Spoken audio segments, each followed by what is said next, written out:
Puji Tuhan, Bapak Ibu yang dikasihi Tuhan.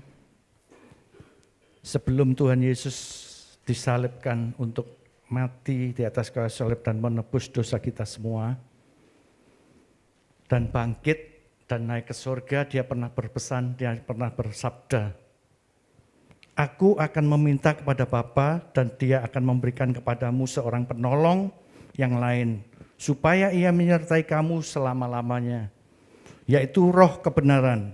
Dunia tidak dapat menerima dia, sebab dunia tidak melihat dia dan tidak mengenal dia. Tetapi kamu mengenal dia, sebab ia menyertai kamu dan akan diam di dalam kamu." Roh Kudus akan dicurahkan dalam kehidupan kita. Setelah 10 hari kebangkitan, 10 hari kenaikan Tuhan Yesus, Roh Kudus dicurahkan yang pertama kali. Dan hari ini kita peringati, yaitu hari Pentakosta. Oleh sebab itu mari kita berdoa dalam pujian ini, supaya Roh Suci atau Roh Kudus itu memenuhi kehidupan kita semuanya. Saya undang bangkit berdiri, jemaat yang ada di gereja maupun yang ada di rumah. Kita angkat satu pujian, penuhi sekarang Tuhan.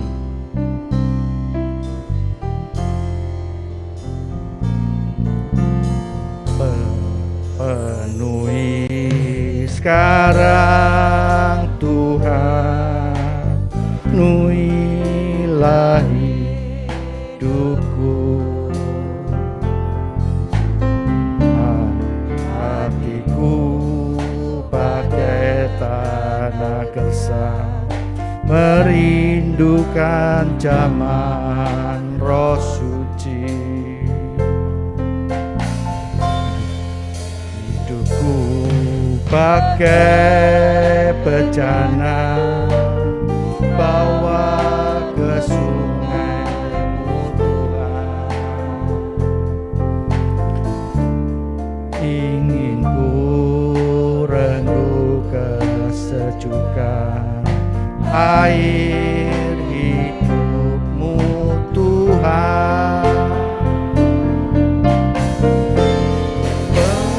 Penuhi aku sekarang, penuhilah hidupku.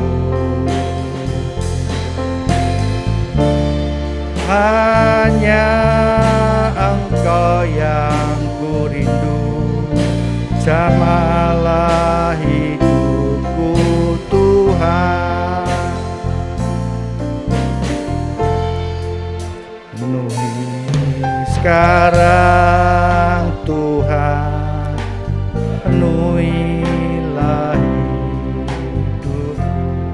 Pujikan pujian ini sebagai doa kita semuanya, supaya hidup kita dipenuhi oleh kuasa Roh Kudus, sehingga boleh memampukan kita untuk menjalani kehidupan di dunia ini. Roh Suci,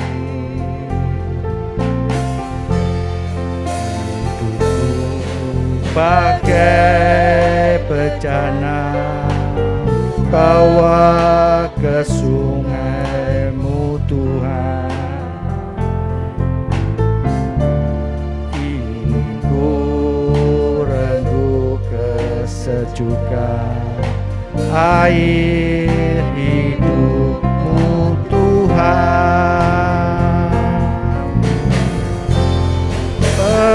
Penuhi aku sekarang, penuhilah hidupku. Hanya Engkau yang ku rindu, jamalah hidupku Tuhan. Penuhi sekarang Tuhan, penuhilah hidupku. Hatiku bagai tanah gersang, merindukan jamahan Roh Suci.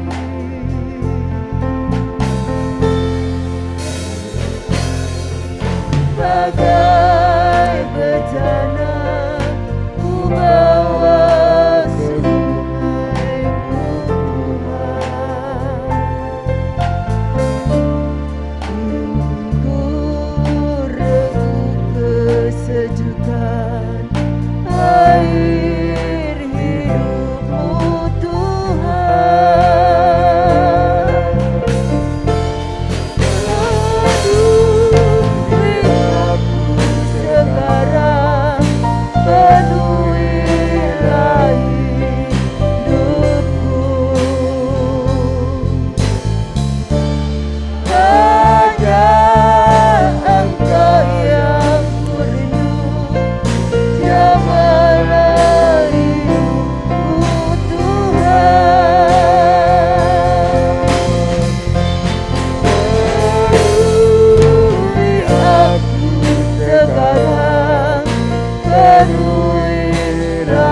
pengakuan kami bersama Tuhan. Engkau adalah Tuhan yang sanggup memulihkan setiap kehidupan kami Tuhan. Terima kasih Tuhan Yesus, terima kasih. Allah Bapa kami yang bertahta di kerajaan surga, yang kami sembah dalam nama Tuhan Yesus Kristus. Kembali Tuhan kami mengucap syukur. Kalau pada pagi hari ini kami ada sebagaimana kami ada Tuhan. Itu semua karena kasih kemurahan-Mu yang Kau berikan dalam kehidupan kami Tuhan. Terima kasih Bapa, kalau sebentar kami akan menaikkan setiap puji-pujian kami ya Bapa.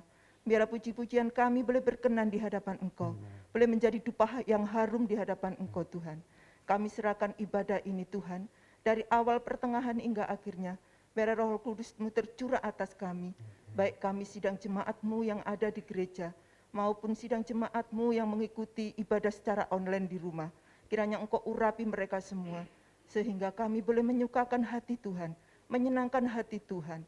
Terima kasih Bapa, terima kasih. Kami akan awali ibadah ini hanya di dalam nama Tuhan Yesus Kristus. Kami sudah berdoa dan mengucap syukur. Haleluya. Amin. Silakan duduk. Shalom Alaikum. Shalom. Selamat pagi, puji nama Tuhan. Kalau pada pagi hari ini kita boleh di tempat ini, beribadah tempat ini, itu semua karena kasih kemurahan Tuhan yang diberikan dalam setiap kehidupan kita. Karena Roh Kudus tercurah atas kita semua.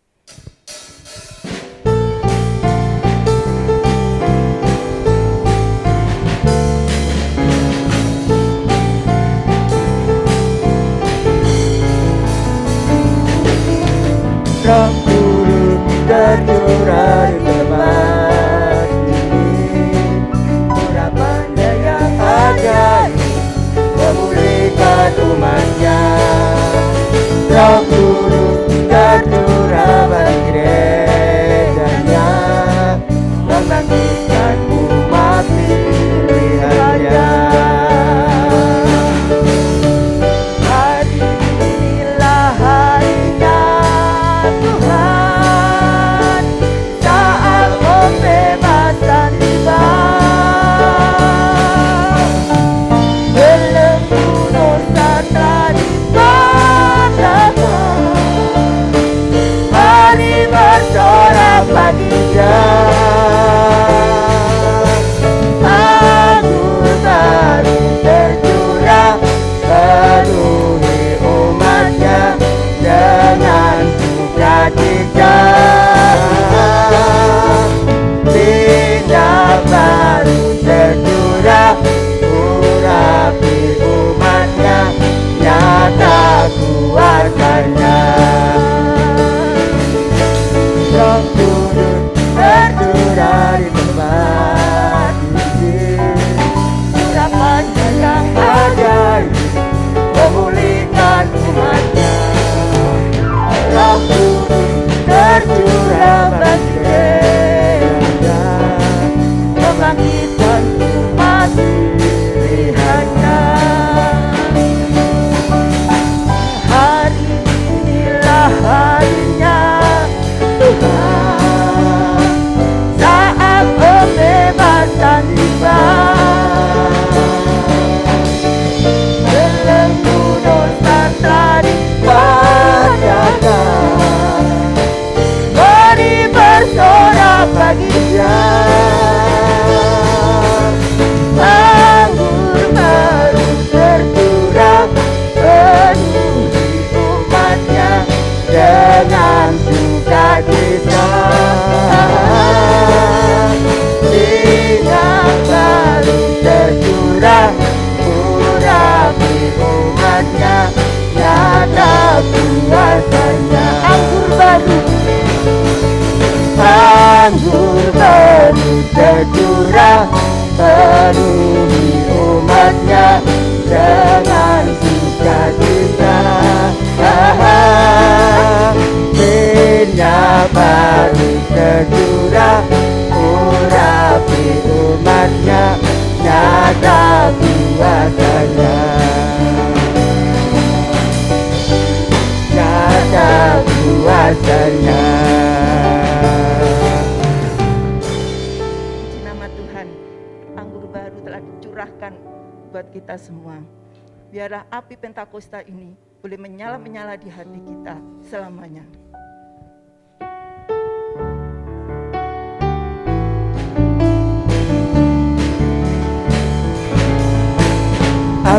Pentakosta punya, ku biarkan menyala.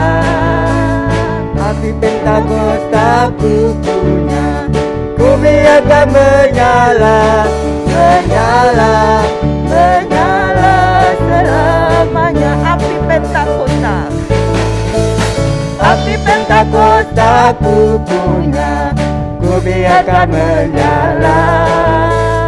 Api Pentakosta punya, ku biarkan menyala, menyala, menyala selamanya. api Pentakosta, api Pentakosta punya, ku biarkan menyala. Api Pentakosta punya, ku biarkan menyala, menyala, menyala selamanya. Api Pentakosta punya, ku biarkan menyala. Api Pentakosta punya, ku biarkan menyala, menyala, menyala, menyala, menyala, menyala, selamanya. menyala. Menyala, menyala selamanya. Biar api Pentakosta ini selalu menyala di dalam setiap kehidupan kita untuk selama-lamanya. Puji nama Tuhan, mari kita sama-sama bangkit berdiri. Kita akan diperlengkapi oleh kebenaran firman Tuhan. Biar firman Tuhan boleh menguatkan di dalam setiap kehidupan kita.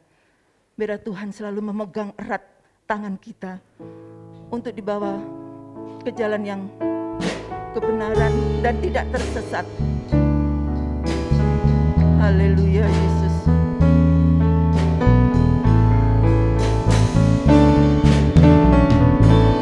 Peganglah tanganku Roh Kudus, setiap hari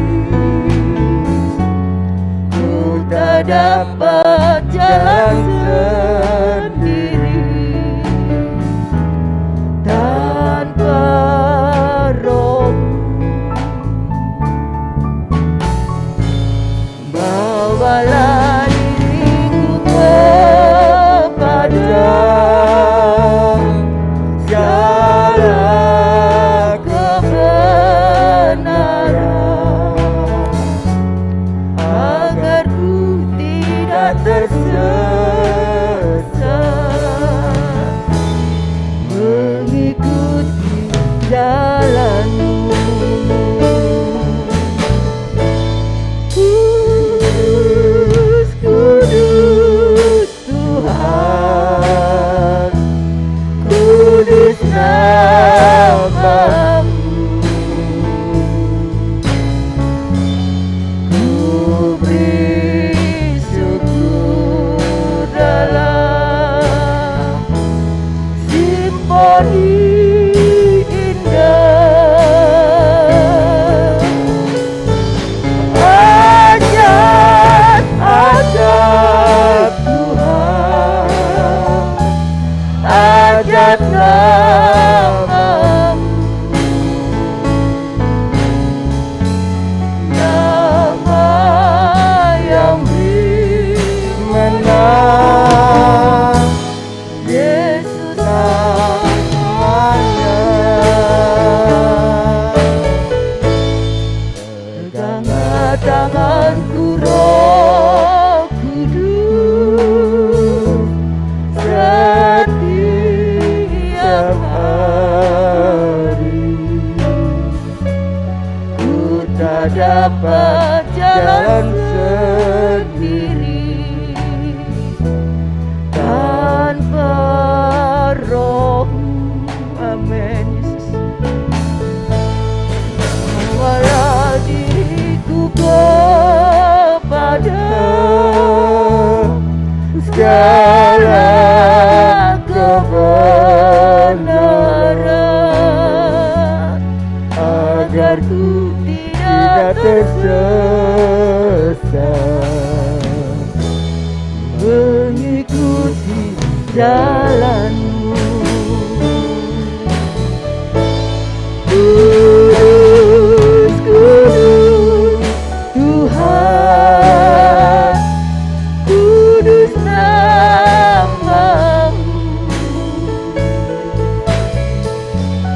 Ku beri syukur dalam simfoni indah.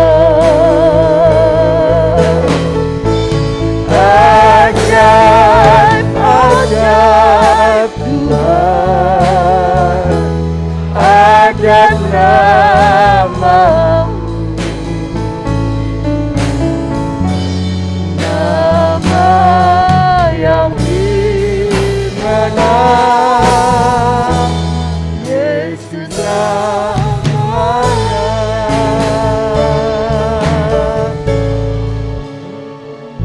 Tanganku Roh Kudus, setiap hari ku tak dapat jalan sendiri tanpa Roh-Mu. Bawalah diriku kepada jalan kebenaran, agar ku tidak tersesat, mengikuti jalan-Mu. Benar ya Bapa, inilah setiap pengakuan kami bahwa Engkaulah Juru Selamat di dalam setiap kehidupan kami. Biarlah Engkau sendiri Allahku yang memegang setiap tangan kami umat-Mu, untuk kami boleh selalu bergantung sepenuhnya kepada Engkau ya Bapa. Kak Tuhan, pagi ini kami mengucap syukur untuk setiap kemurahan kasih-Mu di dalam setiap kehidupan kami ya Bapa, sehingga pagi ini kami anak-anak-Mu boleh memuji memuliakan Engkau ya Bapa. Biarlah kiranya setiap pujian kami boleh layak dan berkenan kepada Engkau ya Yesus. Terima kasih Bapa, terima kasih jikalau sebentar kami mendengarkan kebenaran firman-Mu. Kiranya Tuhan urapi setiap kami jemaat-Mu semuanya. Amin. Biar kiranya Roh Kudus sendiri yang boleh melembutkan setiap hati kami ya Tuhan. Ya. Sehingga firman-Mu boleh menjadi rema di dalam setiap kehidupan kami. Mengubah setiap kehidupan kami. Untuk kami boleh selalu setia kepada Engkau ya Bapa. Hamba-Mu yang telah Kau percaya untuk membentang firman-Mu, kiranya urapan yang dari kuasa Roh Kudus sendiri berkarya atas hamba-Mu ya Bapa, sehingga apa yang boleh disampaikannya hanyalah kebenaran-Mu saja ya Bapa. Terima kasih Tuhan Yesus, terima kasih. Berfirmanlah Tuhan, kami siap mendengarkan firman-Mu dan kami siap melakukannya di dalam setiap kehidupan kami. Hanya di dalam nama Tuhan Yesus Kristus yang menjadi Tuhan dan Juru Selamat kami yang hidup. Kami sudah berdoa dan mengucap syukur. Haleluya. Amin.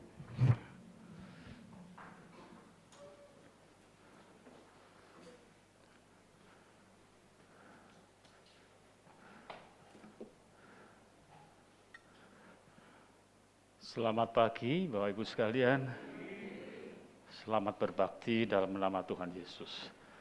Baik yang di rumah maupun kita yang di gereja, kita ini patut bersyukur kepada Tuhan karena pengawalan Tuhan itu selalu ada pada kita semua. Saudara sekalian, kita mengenali hari-hari besar, hari-hari raya di dalam iman melalui pengorbanan Kristus Tuhan kita ini. Dan itu memberikan kita semua satu gugahan untuk tetap setia. Adanya hari-hari yang seperti itu mengingatkan kita semuanya. Karena itu saudara, perlu kita bersama menyadari, mengenali akan siapa Kristus itu dan bagaimana ia telah berkorban untuk siapa.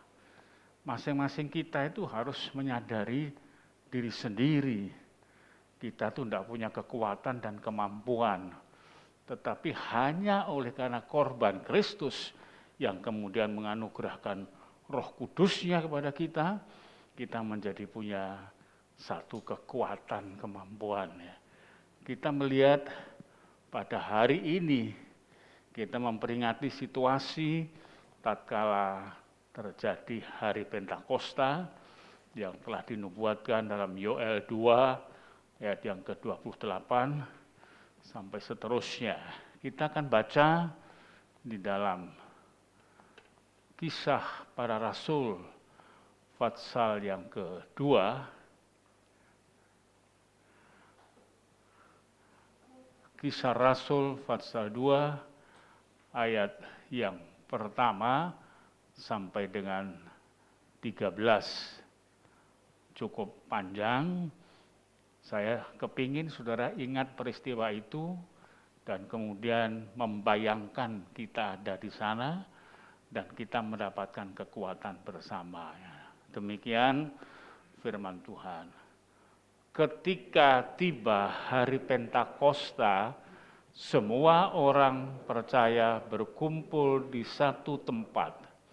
Tiba-tiba turunlah dari langit suatu bunyi seperti tiupan angin keras yang memenuhi seluruh rumah di mana mereka duduk, dan tampaklah kepada mereka lidah-lidah seperti nyala api yang bertebaran dan hinggap pada mereka masing-masing. Maka penuhlah mereka dengan Roh Kudus, lalu mereka mulai berkata-kata dalam bahasa-bahasa lain seperti yang diberikan oleh Roh itu kepada mereka untuk mengatakannya. Waktu itu di Yerusalem diam orang-orang Yahudi yang saleh dari segala bangsa di bawah kolong langit. Ketika turun bunyi itu, berkerumunlah orang banyak. Mereka bingung karena mereka masing-masing mendengar rasul-rasul itu berkata-kata dalam bahasa mereka sendiri. Mereka semua tercengang-cengang dan heran, lalu berkata, bukankah mereka semua yang berkata-kata itu orang Galilea? Bagaimana mungkin kita masing-masing mendengar mereka berkata-kata dalam bahasa kita sendiri, yaitu bahasa yang kita pakai di negeri asal kita. Kita orang Partia, Media, Elam, penduduk Mesopotamia, Yudea dan Kapadokia, Pontus dan Asia, Frigia dan Pamfilia, Mesir dan daerah-daerah Libya yang berdekatan dengan Kirene, pendatang-pendatang dari Roma, baik orang Yahudi maupun penganut agama Yahudi, orang Kreta dan orang Arab. Kita mendengar mereka berkata-kata dalam bahasa kita sendiri tentang perbuatan-perbuatan besar yang dilakukan Allah. Mereka semuanya tercengang-cengang dan sangat termangu-mangu sambil berkata seorang kepada yang lain, apakah artinya ini? Tetapi orang lain menyindir, mereka sedang mabuk oleh anggur manis. Berbahagialah aku jikalau aku mendengarkan firman Allah dan melakukannya. Amin. Silakan duduk. Ini adalah peristiwa sejarahnya, ya, saudara ya. Jadi kepenuhan Roh Kudus itu ada, peristiwanya itu ada. Alkitab merupakan dokumen otentik, mencatat semuanya, dan tidak ada satupun yang lepas. Karena Alkitab ini dikontrol oleh kuasa Roh Kudus, diisi oleh kuasa Roh Kudus. Mereka yang menuliskan pemikiran-pemikiran itu tatkala mendengarkan pengajaran firman Kristus dan ajaran di dalam Taurat, itu dianugerahi dengan hikmat untuk menerangkan, untuk menyaksikan dengan kata-kata, dan sekaligus dengan perbuatan-perbuatan yang berani. Luar biasa. Mereka tidak terpesona dengan kata-kata yang disebutkan di situ bahasa-bahasa bangsa-bangsa.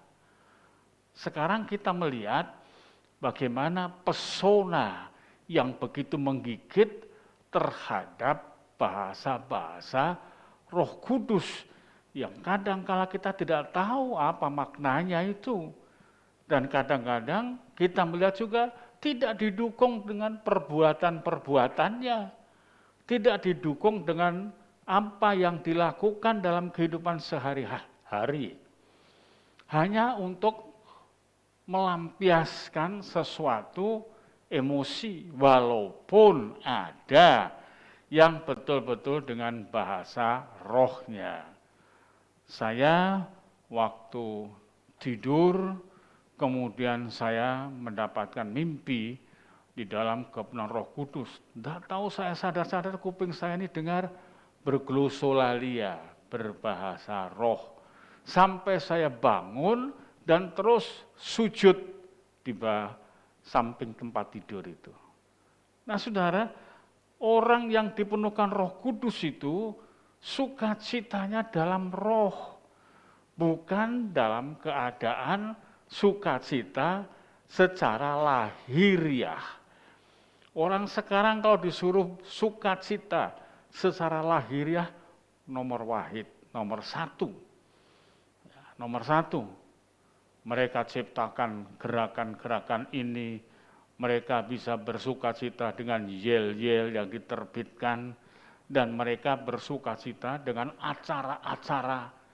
Semua sekarang banyak, tetapi yang dikaitkan dengan apa yang disebutkan, diceritakan di dalam kepenuhan Roh Kudus ini adalah sebagai kelengkapan. Kelengkapan yang dituliskan di dalam Injil Yohanes 14 dijanjikan itu, yaitu ayat yang ke-15 sampai dengan 20 aja dulu ya. Saya bacakan demikian. Jikalau kamu mengasihi aku, ingat, ini mengalirnya dari mengasihi Tuhan. Kamu akan menuruti segala perintahmu, taat kepada Tuhan. Jikalau mengasihi Tuhan, itu taat kepada ajaran-ajaran Tuhan, pimpinan Tuhan, didikan Tuhan. Aku akan minta kepada Bapa dan Ia akan memberikan kepadamu seorang penolong yang lain. Terjemahan lain sebutkan penghibur, supaya ia menyertai kamu selama-lamanya, yaitu Roh kebenaran. Disebutkan terjemahan lain Rohul Kudus, Roh Kudus. Roh Kudus juga disebut Roh kebenaran. Dunia tidak dapat menerima Dia. Maksudnya dunia itu tidak bisa, tidak satu sependapat dengan Dia. Kenapa? Sebab dunia tidak melihat Dia dan tidak mengenal Dia. Buta akan keberadaan dari Roh Kudus yang menghibur, yang memberi kekuatan. Ada kata-kata menghibur, itu perlu diperhatikan, yang menyatakan bahwa dunia ini sebetulnya penuh dengan susah. Dunia ini bukan tempat kita bersukaria secara daging, tetapi sukacita kita dan sejahtera kita itu di dalam Kristus. Sejahtera milik Kristus sendiri. Sejahtera yang tidak membutuhkan sesuatu alat pendukung atau sarana pendukung, atau yang tidak membutuhkan satu fasilitas. Tetapi itu berasal dari hati yang penuh dengan Roh Kudus. Sukacita dunia itu butuh fasilitas, butuh tempat, butuh kelengkapan. Baru ada sukacita. Karena itu sukacita dunia tidak bisa kuat, tidak bisa tahan. Sukacita dunia penuh dengan sentimentalisme. Ya. Tetapi kamu mengenal Dia, orang yang setia tadi, yang menuruti segala perintah Tuhan, mengenal, artinya mengetahui, tahu ciri-ciri dan gejalanya. Dan kemudian sebab Ia menyertai kamu dan akan diam di dalam kamu. Menyertai dan diam di dalam diri ini. Saudara sekalian, luar biasa. Aku tidak akan meninggalkan kamu sebagai yatim piatu. Kenapa? Mendadak ada kata-kata demikian yang rasanya tidak ada hubungan apa-apa sama sekali. Kita harus tahu bahwa di dunia ini tempatnya semua itu diporak-porandakan. Kehidupan yang sudah mapan, hancur bisa. Kehidupan yang disanjung-sanjung dan diharapkan gugur rontok bisa. Lalu macam-macam tidak menentu keberadaan dunia ini. Maka itu diperlukan roh penolong, roh penghibur, roh Kudus untuk tetap bisa berada di dalam damai sejahteranya Allah. Ini penting, saudara ya. Perlu sekali. Roh Kudus itu bukan untuk overacting, untuk gagah-gagahan. Pernah saya sampaikan kepada saudara, saya besuk pada seorang ibu yang saya sangat salut, ya, ibu ini setia doanya, luar biasa. Kami ada 3 murid sekolah kita. Begitu saya melihat dari jendela, itu ada jendela belahan gitu ya, yang atasnya dibuka, bawahnya masih tertutup, lalu ada kaca di sampingnya. Saya melihat ibu itu membawa nampan isinya teko, tempat air itu. Ya. Lalu kemudian tahu kami, sekilas tahu, langsung berjalan menuju ke kamar memang, terus langsung berglosolalia, saudara. Kaget saya, langsung berglosolalia. Ya. Nah, ini sebetulnya pemberitahuan secara emosional dan bodoh-bodoh bahwa ia adalah orang yang rohani, orang yang penuh dengan Roh Kudus dan lain sebagainya. Tapi tatkala berada di sebuah gereja, ya, gereja bergengsi ketiga di Surabaya pada waktu itu, dan saya sering ada di situ, saya melihat kalau ada jemaat yang datang, kalau kelihatan semua ini moncer, duduk di depan. Dia mengantarkan memang, diantarkan duduk depan. Karena saya berpikir, ini nanti coba ada satu ence-ence dan istrinya yang kelihatan kurang moncer. Ini jelas bukan bagian duduk depan, ini sudah jelas. Betul, sudah. Langsung dia mau ke depan, silakan. Dan seterusnya, diatur menurut seleranya. Roh Kudus tidak demikian. Saudara, kalau ada di antara kita yang demikian, bertobatlah. Supaya kita nantinya pada masa penghakiman di hadapan Tuhan, ditanya, apa kamu sudah setia? Ya. Tapi kenapa engkau waktu menata keberadaan jemaat, engkau bagi-bagi seperti kelas-kelas sosialnya. Ini kelompok sosialita, yang ini kelompok dari orang-orang biasa. atau sasaran targetnya sosialita yang diberi dan lain sebagainya, bagian belakang, ya, dan lain sebagainya. Nah, kalau ditanya demikian, andai kata itu dialog seperti itu ada ditanya, apa jawabnya?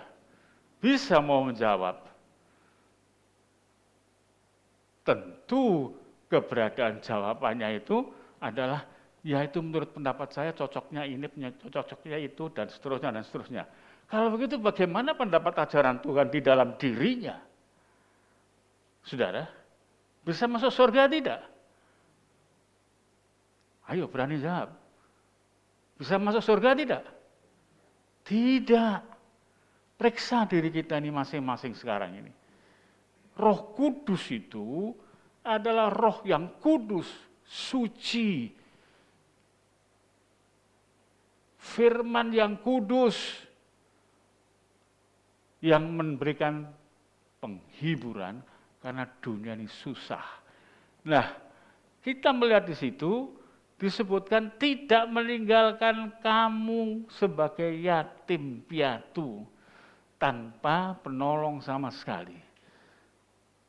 Saya ada berapa kali melihat tayangan di YouTube, satu anak-anak kecil, kakak beradik, yang dia masak sendiri semua. Kakaknya yang paling tua, dia cari sesuatu, barang rongsokan itu dijual. Lalu kemudian pulang, waktu dia tinggalkan berangkat ke luar,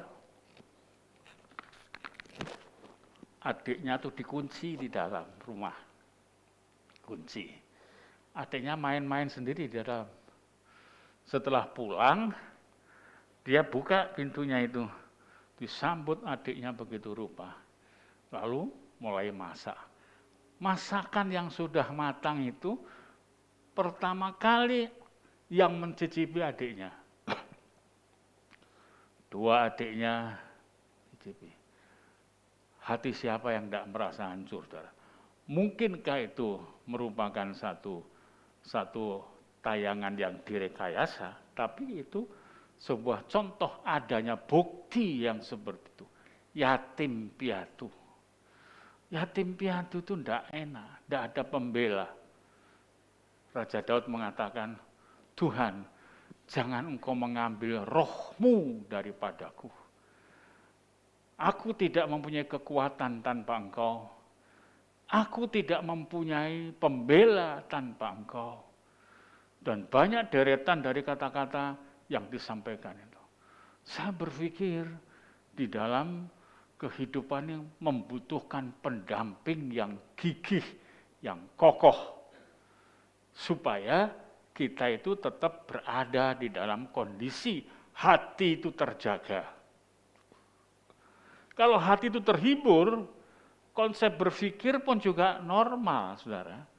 Cara memetakan, menyelesaikan masalah orang yang terhibur itu saja dengan ketenangan. Apalagi kalau yang menghibur itu Roh Kudus. Dia bukan sekedar menghibur, tapi memberikan hikmat di dalamnya. Aku tidak meninggalkan kamu sebagai yatim piatu. Aku datang kembali kepadamu. Ini perkataannya kepada murid-murid pada waktu itu. Untuk menyatakan bahwa satu kali kelak dia akan pergi. Tuhan Yesus akan meninggalkan dunia ini. Tapi tidak di dalam pengertian meninggalkan mereka dan tidak bertanggung jawab, tetapi mengirimkan roh yang disebutkan penghibur, penolong itu. Kenapa? Mengabdi kepada Tuhan, melayani Tuhan, itu banyak tantangan, saudara. Jangan remehkan. Kita dihadirkan mengenal Kristus itu untuk bisa menanggulangi tipu daya dan juga pelecehan-pelecehan dari dunia ini.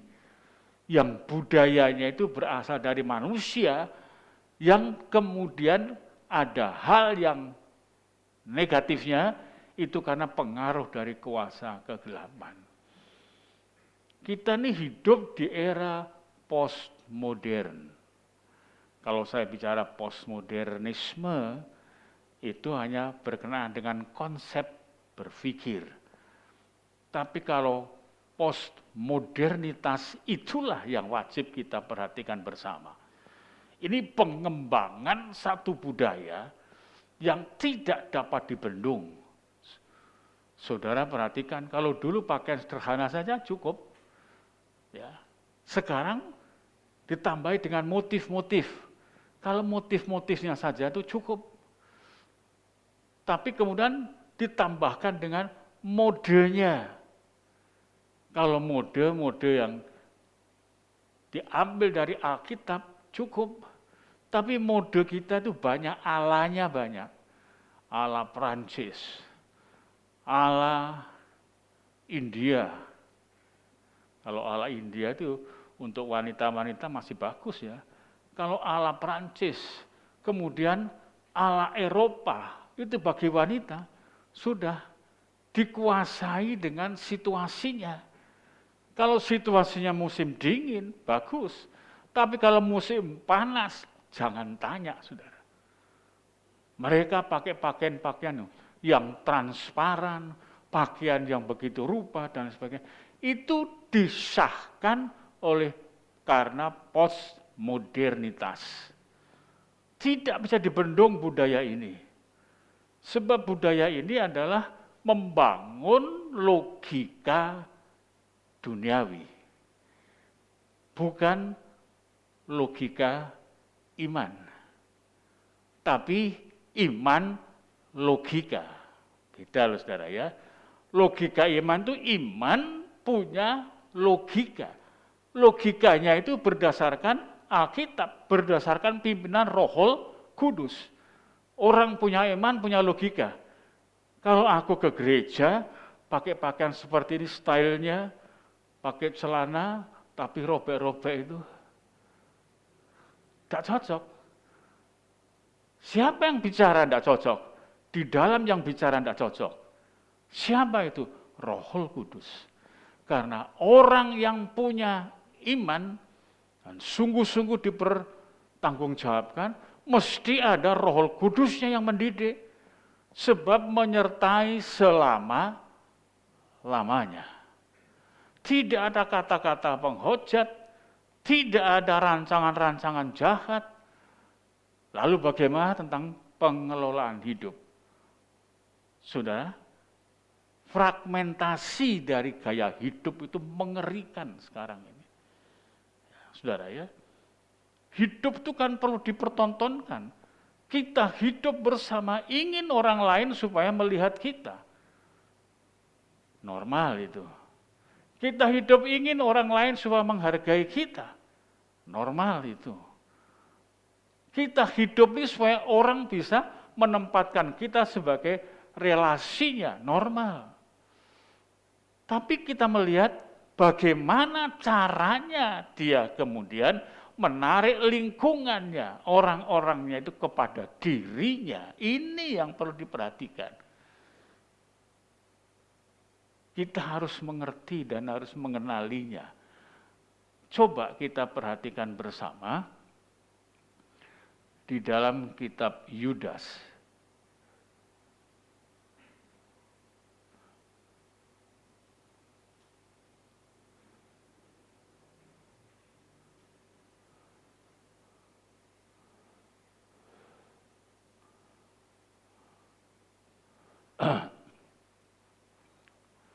Kita baca bersama dalam kitab Yudas 22 dan 23. Yudas 22, 23. Tunjukkanlah belas kasihan kepada mereka yang ragu-ragu. Selamatkanlah mereka dengan jalan merampas mereka dari api. Wow, ngeri saudara ya.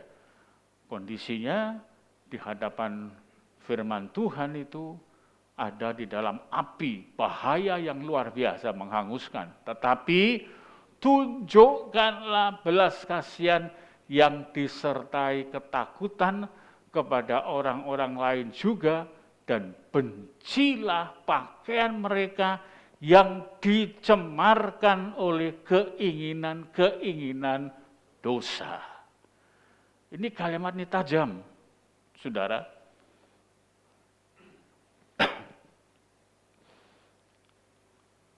Adam jatuh karena Hawa. Kalimat-kalimat penyebab kejatuhan tidak kita lihat di situ. Tapi kita sudah bisa merasakan bagaimana tatkala Adam mendapatkan kunci dasar etika dalam pengabdian kepada Tuhan, yaitu menurut firman Tuhan. Tapi kenapa bisa bobol? Kenapa kemudian jatuh demikian saja? Perempuan mendekati dia.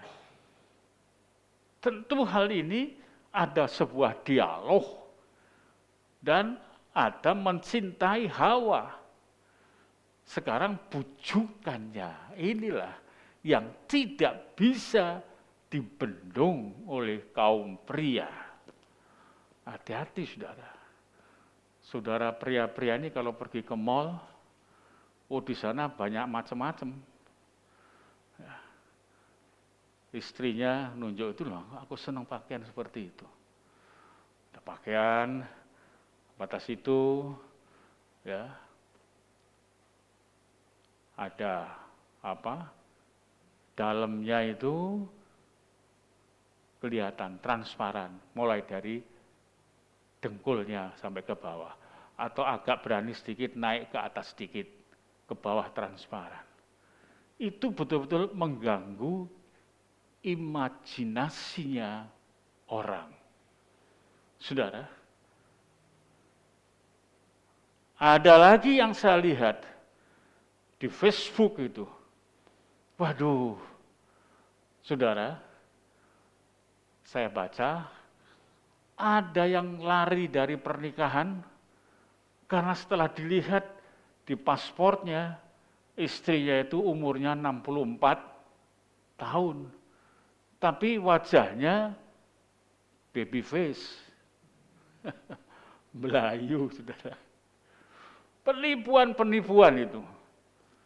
Kalau dulu kita ngintip itu dari jendela, ngintip dari pintu, ngintip dari, sekarang tuh ngintip di balik ide palsu. Aduh. Orang Jepang yang matanya sipit, orang-orang Tionghoa yang toto itu yang matanya sipit, minta dioperasi supaya lebar. Ini yang mata belok, malah dikasih. Jadi kalau dulu, iki melek, tak merem, tidak tahu saudara ya.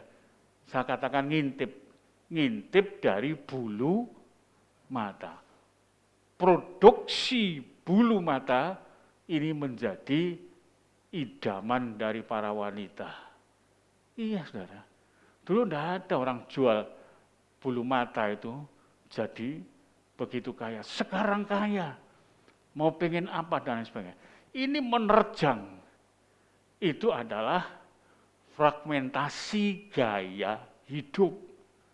Kalau tidak ada Roh Kudus tidak bisa. Tidak bisa saudara ya. Ini perlu untuk kita ketahui. Maka itu dalam kitab Yudas disebutkan, selamatkanlah mereka dengan jalan merampas mereka dari api.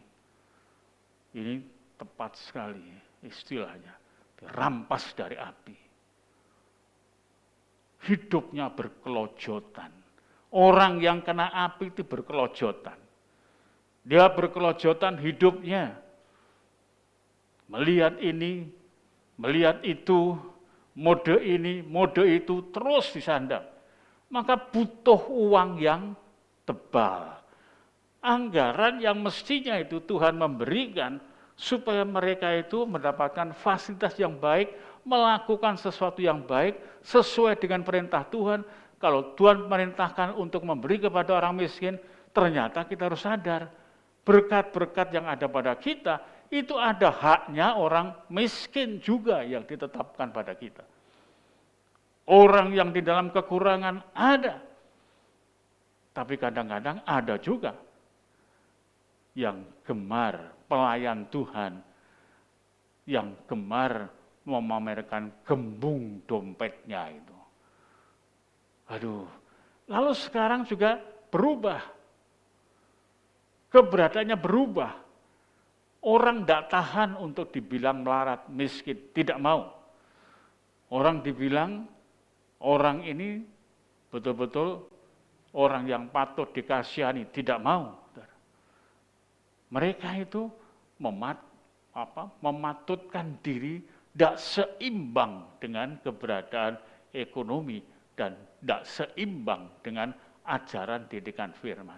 Karena itulah dalam 2 Timotius 3 ayat yang kelima mengatakan mereka beribadah tetapi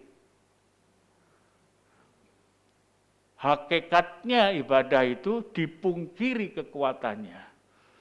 Dan tegas kalimatnya, jauhi mereka itu. Sebab apa? Penggoda, saudara.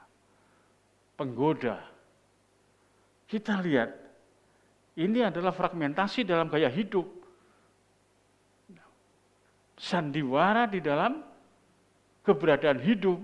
Hidup diumpamakan, hidup diibaratkan sebagai pementasan suatu lakon. Dan ini situasinya. Karena itu perlu kita kembali untuk mengingat apa yang dikehendaki Tuhan. Tuhan sudah membentengi dengan penghibur itu. Kalau ada penghibur di sini, tenang, tidak tergoda, saudara. Sana punya ini, situ punya itu, seterusnya berlingkungan. Kalau Tuhan tidak mengizinkan, jangan paksakan, saudara ya. Jangan paksakan. Kalau Tuhan mengizinkan kita memiliki itu dan sebagainya, tanya kepada firman Tuhan. Apa patutnya kemudian? Karena kita itu punya pikiran hati yang dikuasai oleh kuasa Roh Kudus, itu semua mesti dikembalikan untuk memuliakan Tuhan. Dalam artian, kalau kita pakai pakaian beribadah ya yang paslah, kita mau apapun juga Tuhan yang dipermuliakan lebih dahulu. Itu standar surgawi. Standar surgawi. Karena itu perlu godaan terlalu banyak. Tinggal sesaat lagi dan dunia tidak akan melihat aku lagi, tetapi kamu melihat aku sebab aku hidup dan kamu pun akan hidup. Pada waktu itulah kamu akan tahu bahwa aku di dalam Bapakku dan kamu di dalam aku dan aku di dalam kamu. Sadarkah ini? Kalimat ini rahasia yang luar biasa. Yesus di dalam Bapa, kemudian aku dalam Bapakku dan kamu di dalam aku dan aku di dalam kamu. Hubungan timbal balik yang balance, seimbang. Kita mesti punya perimbangan di dalam Tuhan. Saudara, ibadah itu bukan mau dirubah gereja itu menjadi tempat untuk mode show. Sekarang itu mode show. Tasnya aja nyangklong begini sudah. Saya sampai kaget. Tas itu jutaan. Ada 50 juta itu masih termasuk murah. 500 juta. Itu kalau tidak sebanding dengan isinya tidak mungkin. Saudara. Nyangklong tas harganya 500 juta. Duitnya cuma 1-2 juta, tidak mungkin. Itu mesti duitnya banyak. Kemana duit yang terlalu banyak itu? Biasanya dikumpulkan, dikunci. Kumpulkan, dikunci, kumpulkan, dikunci. Ngumpul, saudara. Karena cita-cita di sini, lihat di etalase toko itu, lihat, 500 juta. Aku akan beli dan aku akan menabung. Akibatnya, sifat kasihnya kepada sesama tidak ada. Sifat berbagi tidak ada.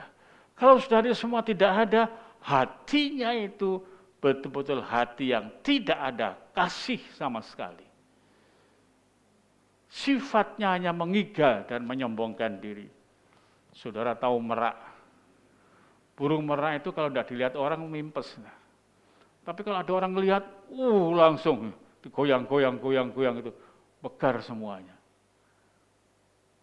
Kepingin jadi seperti burung merak. Orang semua melihat. Nanti kalau dilihat orang terus, jengkel.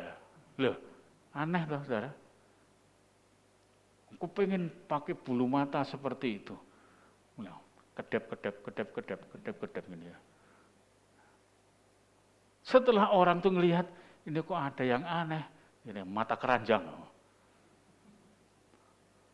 Repot saudara ya. Jadi kita melihat memang apa ini? Keberadaan dari kehidupan ini kita kalau tidak punya Roh Kudus payah. Maka itu Roh Kudus itu bukan hanya untuk ngusir setan dalam nama Yesus. Ngusir ini, ngusir itu. Yang terpenting pertama, tadi disebutkan memuliakan Tuhan dengan apa yang telah dilakukan Tuhan, perkara yang besar-besar. Ini termasuk perkara besar, saudara. Perkara besar luar biasa. Bagaimana seseorang kemudian bisa rela untuk memberikan rumahnya kepada satu keluarga besar yang dia tidur di bawah jembatan, rumahnya diberikan. Itu apakah bukan perkara besar? Perkara besar. 14 Injil Yohanes pasal yang ke-12.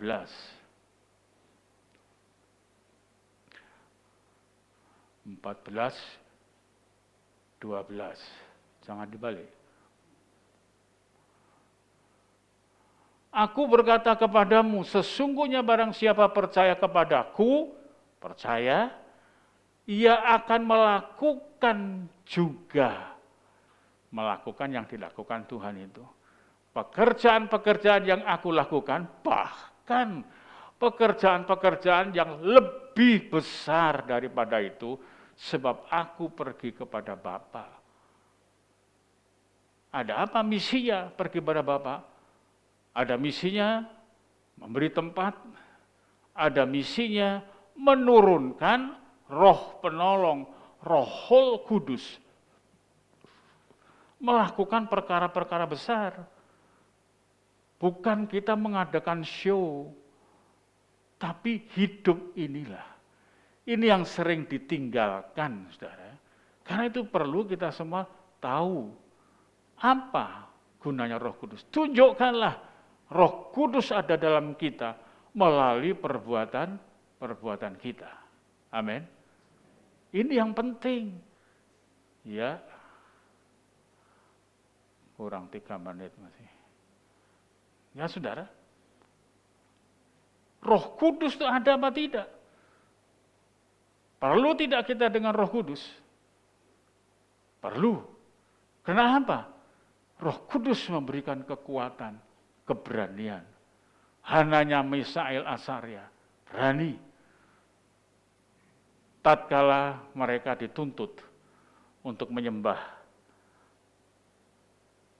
patung raja di lembah Dura, dia mengatakan, ketahuilah ya Raja, Allah yang kusembah bisa menolong aku. Tetapi kalau Allah tidak mengizinkan atau membiarkan aku untuk mengalami kematian, ketahuilah aku tidak akan menyembah patung. Itulah iman. Itulah iman.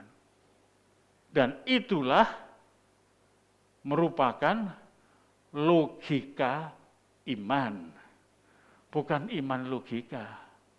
Iman logika itu gini. Waduh, di gereja itu enak ya. Nanti kita dikasih ini, kasih itu, dan sebagainya. Lalu setia. Sama kelihatannya orang yang bersama dengan iman logika iman. Sama. Tetapi nanti kalau sudah ada tantangan, baru kelihatan bedanya. Kalau iman logika, begitu kena tantangan, protol. Tapi orang yang imannya punya logika, bukan logika Jadi logika iman, bukan iman hasil dari logika. Dia bertahan seperti Hananya, Misael, dan Azaria. Saudara perhatikan, luar biasa. Luar biasa. Karena itu marilah pada pagi ini, dalam peringatan kuasa Roh Kudus, kita harus sadar melihat diri kita sendiri.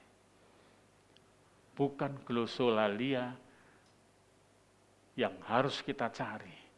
Tapi pertama kali kerjakan adalah, jikalau kamu mengasihi aku, kamu akan menuruti segala perintahku. Nurut Tuhan, mengasihi Tuhan. Itu langkah awal. Maka Tuhan mengirimkan Roh Kudus-Nya. Maka itu ini dilakukan bukan dalam satu tempo tertentu, tapi setiap hari, setiap saat, selama kita hidup. Saudara, karena itu jemaat Tuhan yang ada ini, baik yang di rumah, perhatikanlah ini. Apakah COVID ini menjadikan kita mengkeret iman kita? Akhirnya kita tidak mau tampil sama sekali. Bukan demikian. Pemerintah pun tidak melarang untuk ibadah, tapi mengatur bagaimana cara ibadahnya, itu yang disebut sebagai new normal. Jadi sesuatu normal yang baru, sesuatu tindakan yang baru. Normalnya seperti ini. Dulu kita normalnya, kalau ngomong saja sudah belak-belakan ya, tidak peduli itu bagaimana kita ngomong dengan orang itu. Dulu kalau kita ngomong dengan orang pakai begini rasanya tersinggung orang itu. Sekarang kalau tidak pakai gini kita malah melotot, pakai ini. Ya. Dan kita bisa bicara dengan enak, dengan nyaman. Puji Tuhan, biar pada pagi ini, hari Pentakosta, hari yang ke-50 ini, kita semua dipenuhkan dengan Roh Kudus dalam artian, tunjukkanlah adakah roh di dalam diri kita. Untuk bisa dipenuhkan dengan Roh Kudus itu, taati perintah Tuhan dan kasihi akan Tuhan. Kita bangkit berdiri, peganglah tanganku Roh Kudus.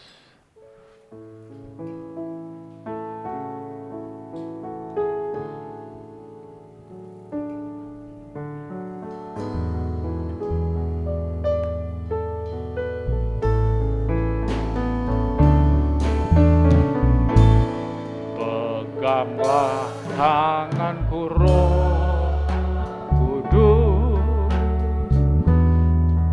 setiap berdiri yang hormat kepada Tuhan, jalan sendiri tanpa Roh-Mu. Oh haleluya, kita ada di hadapan Tuhan. Bawalah diriku kepada segala kebenaran, agar ku tidak tersesat, mengikuti jalan kudus, kudus, kudus.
Terima kasih Tuhan. Di dunia ini kami membutuhkan Roh Kudus, terutama dalam memberitakan nama-Mu dan pekerjaan-Mu yang besar-besar, adalah berkenaan dengan pertobatan kami. Kami mengasihi Engkau dan kami menuruti akan ajaran firman-Mu di tengah-tengah daya tarik pengajaran-pengajaran sekuler yang membetot orang-orang beriman, yang memiliki kehidupan setia, ditarik ke dalam keluar lingkaran kekudusan dan melakukan kesembronoan dalam hidup ini. Bapa yang baik, ini bukan perkara yang kecil dan remeh.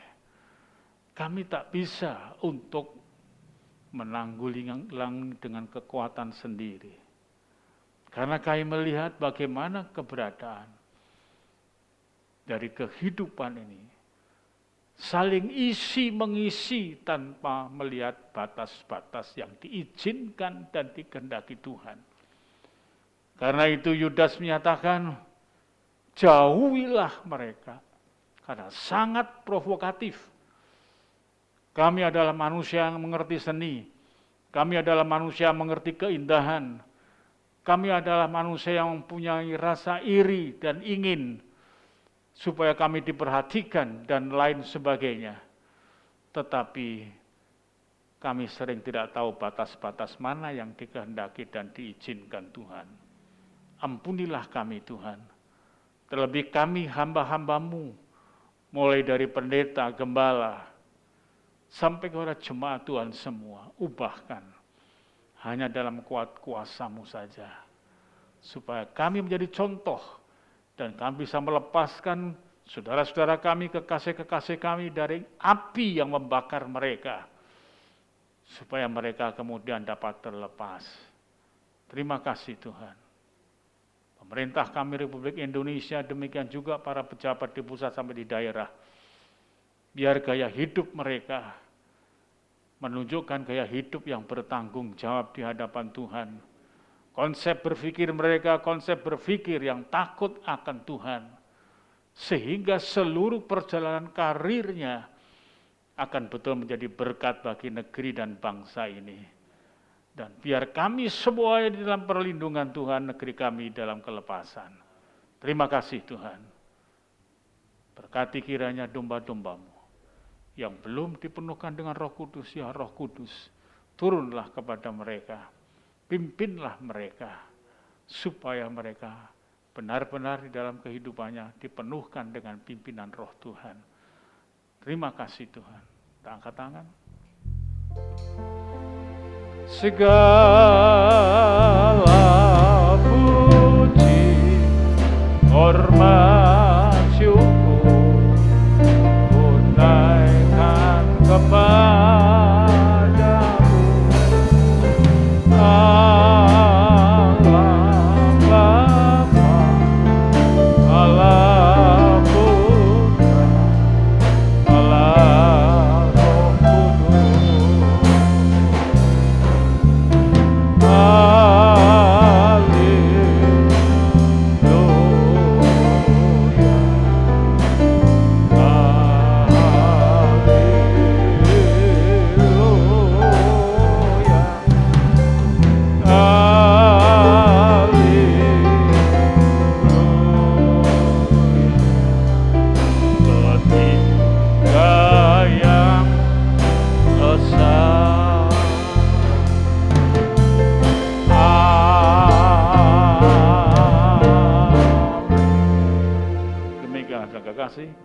Dengan selesai ibadah kita pada pagi ini, dialah peringatan Pentakosta ini menggugah kita bersama untuk meneliti, adakah hidupku secara pribadi Roh Kudus masih tinggal, dan yang belum dipenuhi, adakah kiranya hidupku dipenuhi oleh Roh Kudus. Karena hal ini sangat penting untuk menjaga identitas iman kita di hadapan Tuhan dan untuk bersaksi kepada dunia. Kemudian pulanglah dan terimalah anugerah Bapa dari sorga, kasih sayang, rahmat, damai, sejahtera, dalam Kristus Yesus beserta persekutuan Roh Kudus-Nya yang menjadi penghibur, penolong, penasihat kita bersama mulai pagi ini sampai Maranatha. Dalam nama Tuhan Yesus Kristus. Haleluya. Amin.